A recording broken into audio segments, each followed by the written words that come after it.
puedes cambiar el Ok. tema o espero en No, otra no, ocasión. si vas a hacer una pregunta, hazla, no tengo problema. Claro, claro. Mira, en el debate me parecieron bien interesantes los puntos que expresaste. Y quería preguntarte para mi conocimiento, tú estabas diciendo que el Shabbat se tiene que guardar. Este, ¿Eso es algo que aplica en nuestros tiempos? Y si aplica en nuestros tiempos, ¿cómo se debe guardar? Se debe de guardar de la misma forma y manera en la que se guardó o en la que fue mandado. Claro, entonces aplica a nuestros tiempos. Totalmente, sí. El mandamiento es atemporal. Claro, te lo digo y obviamente no es para debate, porque no quiero debatir sobre el tema, solamente para mi conocimiento. Eh, eh, Romanos 14, Pablo está hablando aquí, creo que es el versículo 4 y 5, dice, uno juzga que un día es superior a otro juzga iguales todos los días. Sí. Cada cual esté plenamente convencido según su propio sentir. El que guarda cierto día para el Señor lo guarda. Para el Señor lo guarda. El que come, para el Señor come. Pues da gracias a Dios. Y el que no come, para el Señor se abstiene y da gracias a Dios. Entonces, ¿qué hacemos con ese versículo? ¿Cómo tú lo entiendes? ¿Cómo lo interpretas comparándolo a los 10 mandamientos o al cuarto mandamiento de la ley ¿verdad? De la ley de las tablas? Ok. Romanos 14 habla de ayuno. Romanos 14 habla de ayuno. No está hablando de Shabbat. Porque el tema del ayuno, que de hecho no aplica a Shabbat, según el apóstol Pablo en Romanos 14, que de hecho menciona 14 veces la palabra comida, el término ayuno aquí, Pablo lo está explicando en una forma concreta y específica e incluso dirigida al sujeto. Dice, el que ayuna un día, piensa que ese día es especial, el que ayuna otro día, piensa que ese día es especial, no hay ningún problema. Puede ayunar el día que él desee. Es algo volitivo. Mientras que precisamente está prohibido ayunar en Shabbat. Pablo no está enseñando ahí que hay varios días de reposo o días de reposo a la carta. Está enseñando que simple y sencillamente pueden ayunar los 6 días que no son santos ni benditos y que evidentemente esto no tiene nada que ver con el día de reposo. Ok, yo lo interpreté de otra manera. Yo lo interpreté como él estaba dando los principios de conciencia, de problemas de conciencia. A lo mejor tengo que releerlo nuevamente para interpretarlo de esa manera. Solamente al principio hace mención de lo que sería considerado un ayuno, el que come no desprecia al que no come, pero no es el único ejemplo, por ejemplo, que él da, sino que, por ejemplo, un versículo antes, él dice, uno tiene fe en que puede comer de todo, pero el que es débil solo come legumbre. Y parece que está haciendo esta comparativa a través de todo el pasaje para decir básicamente como que no juzguemos, ¿verdad? Y no hagamos caer al que es débil. Pero Pero lo voy a... Ujú. una pregunta. ¿Te parece que el profeta Daniel era débil? No, para nada, no, Pero él solo no. comía verduras y legumbres, si No, sí, recuerdas pero el no. texto. Entonces, Sí, sí. a qué débil se refiere Pablo acá también?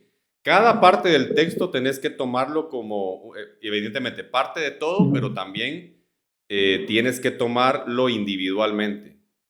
Entonces, el tema aquí es a qué Pablo le está llamando débil acá, o cuál es la debilidad.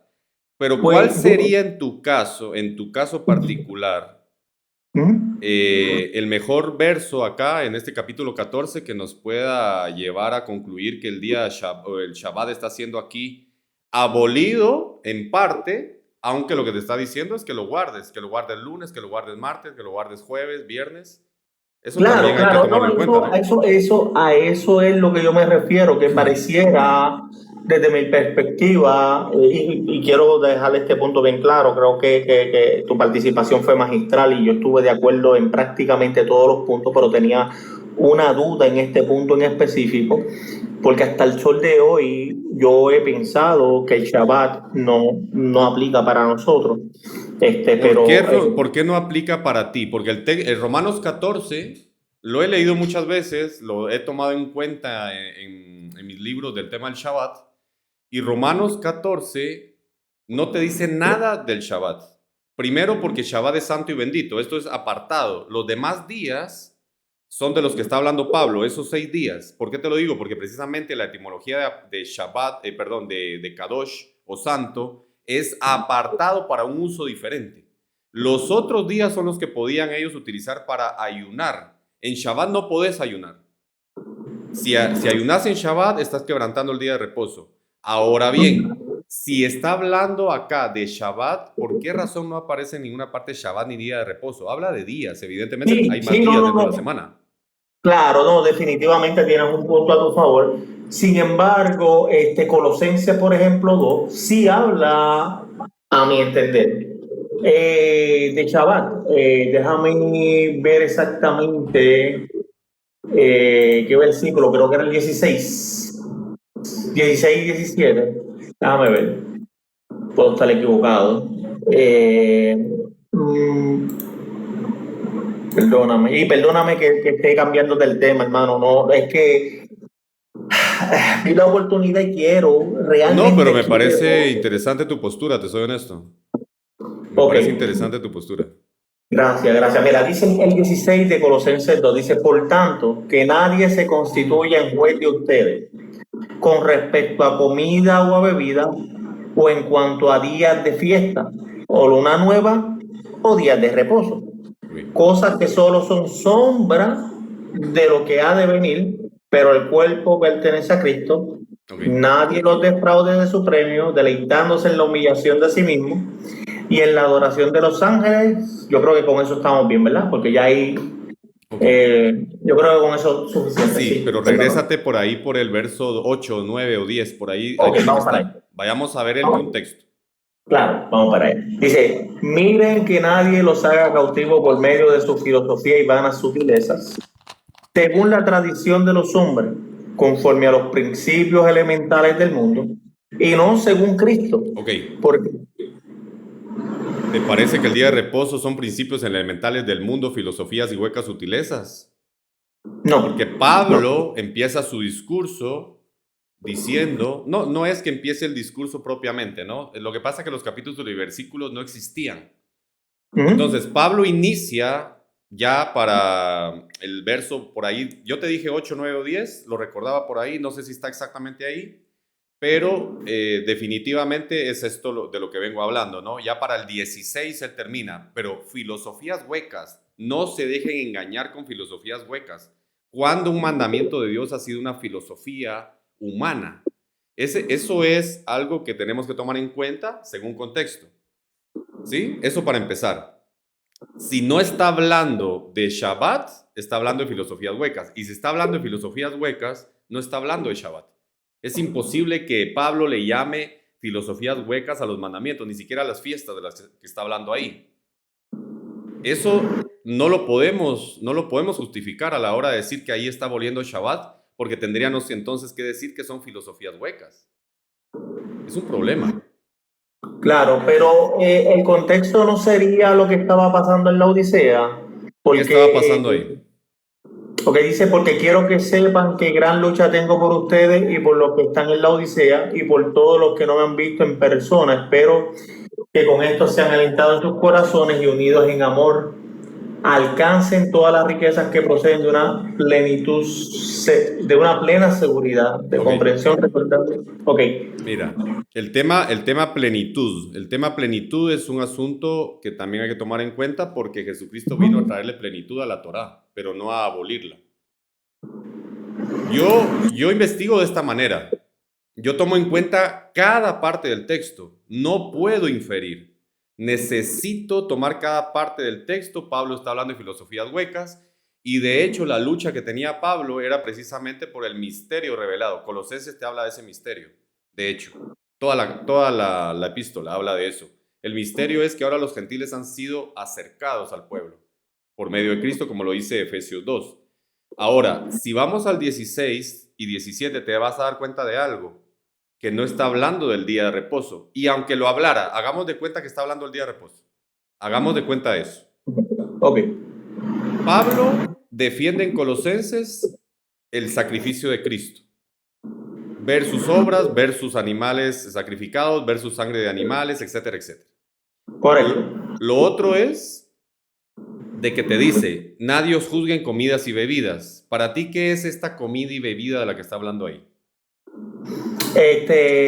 Me imagino que está hablando sobre el tipo de comida que se estaba comiendo. Por ejemplo, lo que era sacrificado para otros dioses paganos. No sé si te acuerdas si no me equivoco, ay Dios mío, se me va la palabra, fue en Jerusalén, está en Hechos 15. Del concilio. Del concilio, perdona, gracias, esa es la palabra que estaba buscando. En el concilio de Jerusalén se había acordado de que los cristianos no comieran los sacrificados a otros dioses ni los gados, pero más adelante, cuando están más alejados de Jerusalén, Pablo dice que estos sacrificados a los dioses, que pueden comer los sacrificados a los dioses porque los dioses nada son. Entonces yo creo que a eso es que se refiere. Ok, no se refiere a eso. ¿No? Ok. No. ¿Por qué? ¿Por qué? Porque dentro de la ley, no vas de la ley del tema de los alimentos, de la ley alimenticia me refiero, no vas a encontrar algo que diga no tomes. Ahí habla de comidas y bebidas, pero no es el tema de la ley dietética o de la ley del asunto de la idolatría, que iban a comer comidas sacrificadas a otros dioses o a dioses ajenos. No, para nada. ¿Por qué? Porque cuando habla de comidas y bebidas, esto solo se encuentra en los sacrificios que se hacían en las fiestas, porque eran diferentes clases de oblaciones y diferentes clases de libaciones. ¿Ok? Ahora, veamos la fórmula: comidas y bebidas, fiestas solemnes, lunas nuevas y días de reposo. Todas las fiestas tienen días de reposo. Sí. El día de reposo en sí es una fiesta, pero cuando se habla de lunas nuevas, de hecho son solamente 3 fiestas las que no son regidas por la luna. Entonces, cuando te habla de lunas nuevas, fiestas solemnes y días de reposo, te está hablando de las fiestas que no son el Shabbat. Ahora bien, otro punto también importante es que te dice que son sombra, ¿sí o no? Sí, sombra de lo que había de venir. Pero te dice que son... No dice eso. Pues perdóname, déjame leerlo de nuevo. Es que tengo esto grabado en la mente. Dice...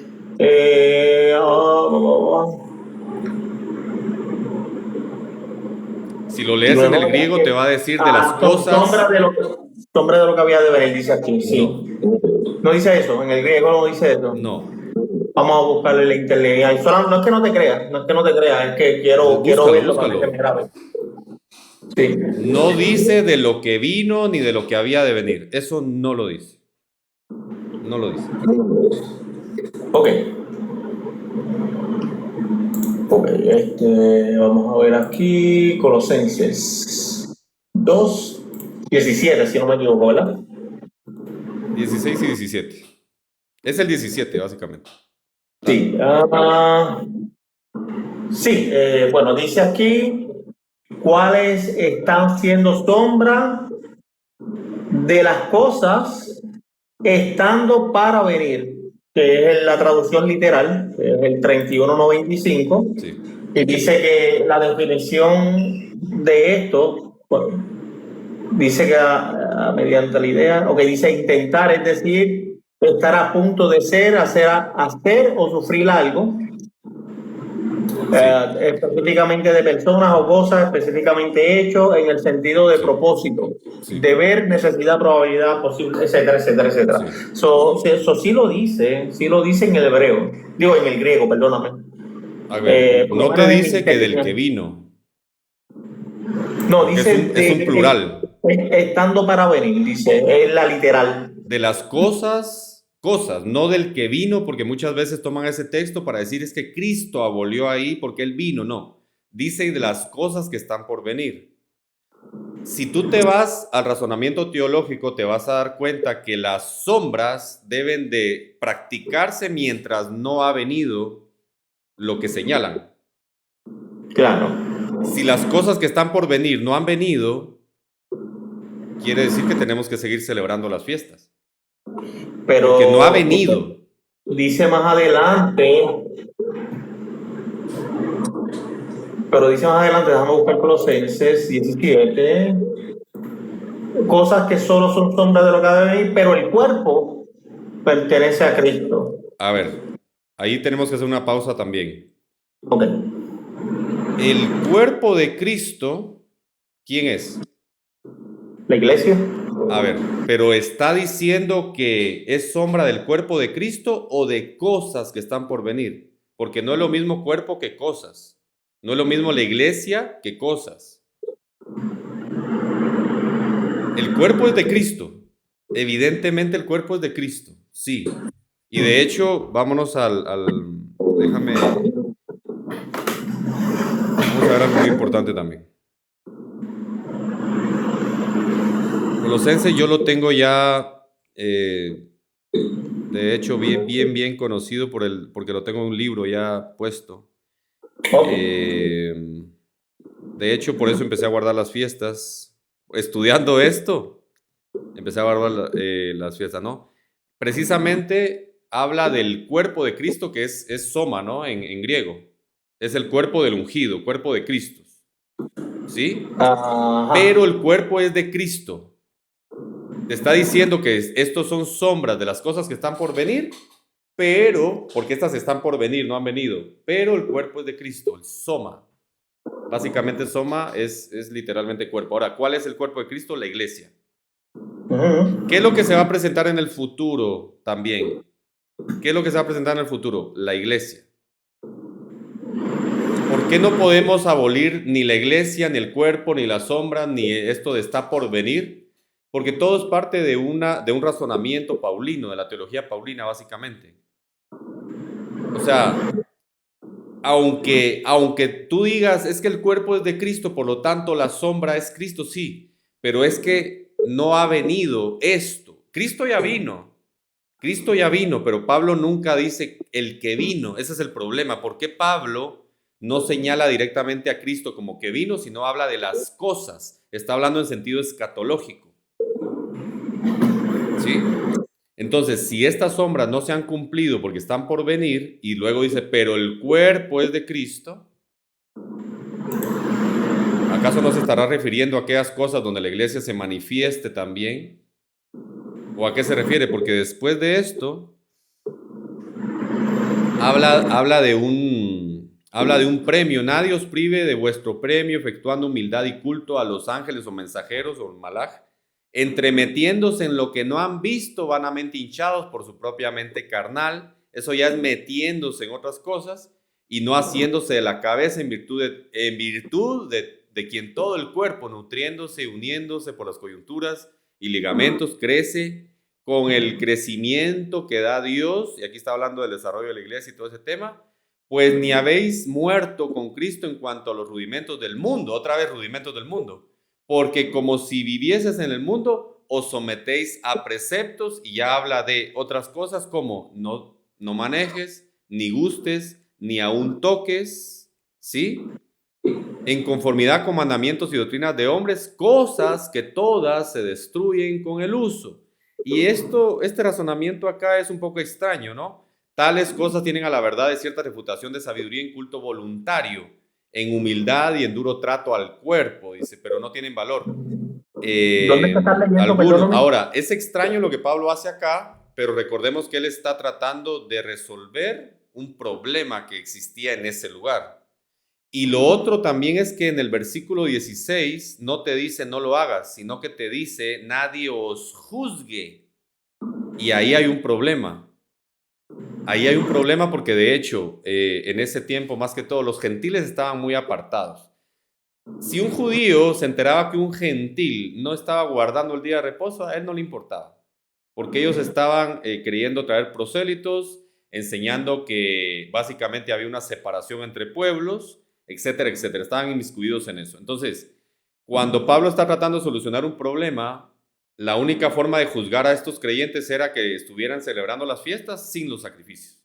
Por ejemplo, que es de lo que Pablo viene hablando, básicamente, porque cuando a él le dicen, por ejemplo, le dan el caso y le presentan el problema, le están diciendo básicamente, mira, los gentiles están guardando las fiestas sin los sacrificios, pero él les dice, nadie os juzgue por eso. Había alguien que los estaba ya juzgando, incluso tal vez condenando, porque ellos ya no sacrificaban animales, ya no sacrificaban bebidas y comidas, etcétera, etcétera. Y esa es la única forma de comprender bastante mejor el texto, porque sí es extraño. Evidentemente es extraño. Cuando se habla de la circuncisión, Pablo dice, no te circuncides, pero en este caso dice, nadie os juzgue. Si hablamos de no guardar, la carta no tendría mucho sentido, porque les diría, ustedes están bien así, perfecto, pero les presenta una serie de razonamientos que son complejos para nosotros que no conocemos el contexto, ¿sí? Ok, Eh, perfecto. Nada, gracias por la explicación y de verdad disculpa, es que realmente quería profundizar un poquito más en esto y vi la oportunidad, así que Dios te bendiga y Dios te guarde y nada, sigue para adelante. Muy bien, mi hermanito. Bendiciones. Saludos.